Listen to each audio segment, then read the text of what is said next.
Long wait over. Hi, I'm Debbie.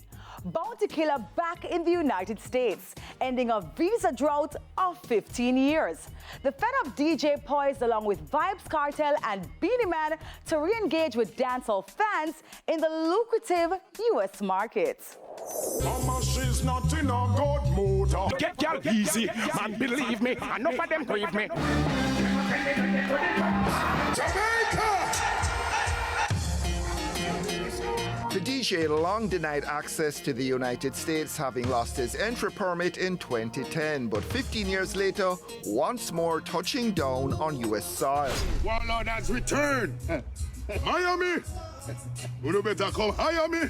Bounty Killer joining first Vybz Kartel, then Beenie Man, other dancehall heavyweights with U.S. visas reinstated in recent months. The fact is that the United States really will never disclose the reasons for denial of visas. But it seems as if what has happened is that there has been a review, and maybe they have realized that many of the reasons that they had for excluding these people are not really valid anymore.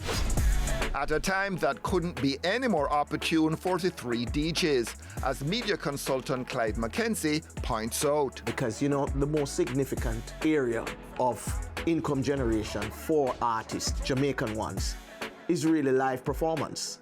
And the United States is the biggest market.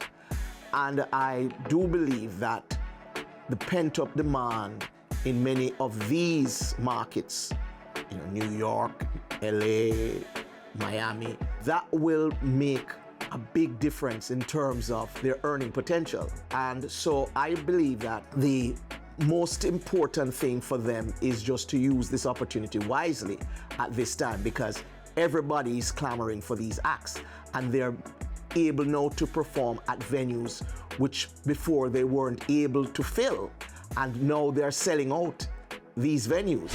Mackenzie referring to Buju Banton's sold-out concerts at New York's Barclays Center last year. The indoor arena with the capacity to seat 19,000 showgoers also set to welcome fans of Vybz Kartel at back-to-back gigs on April 11 and 12. We should bear in mind one thing, that you might have a lull or a drop in the number of Jamaicans who will be wanting to see them on Jamaican soil because of all the problems that have been emerging in terms of travel.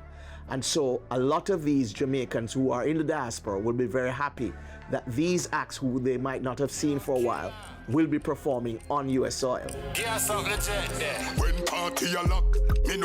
One lesson learned from the visa histories of Beenie, Bounty and Kartel, says Mackenzie, look to other markets, not just the US. So if there is a problem in one area, it does not mean that there's a total wipeout for you. If you work from outside and go within, it is easier for you.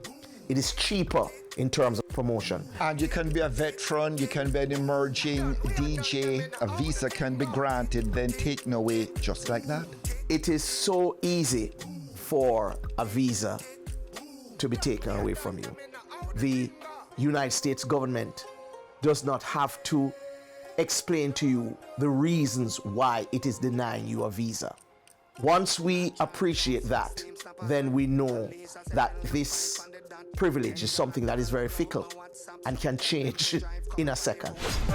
Culture and Entertainment Minister Babs Grange, meanwhile, says she, quote, played her part in the turnaround of the dancehall stars' travel fortunes. When I do a letter of endorsement, it means something.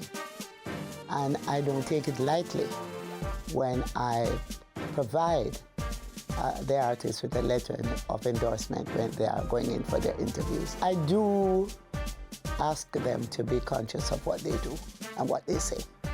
I don't want to boast. Neither do I want to engage in a public discussion about how the embassies treat persons who apply for visas. I don't think it is proper or ethical for me to have those discussions, but I do play my part.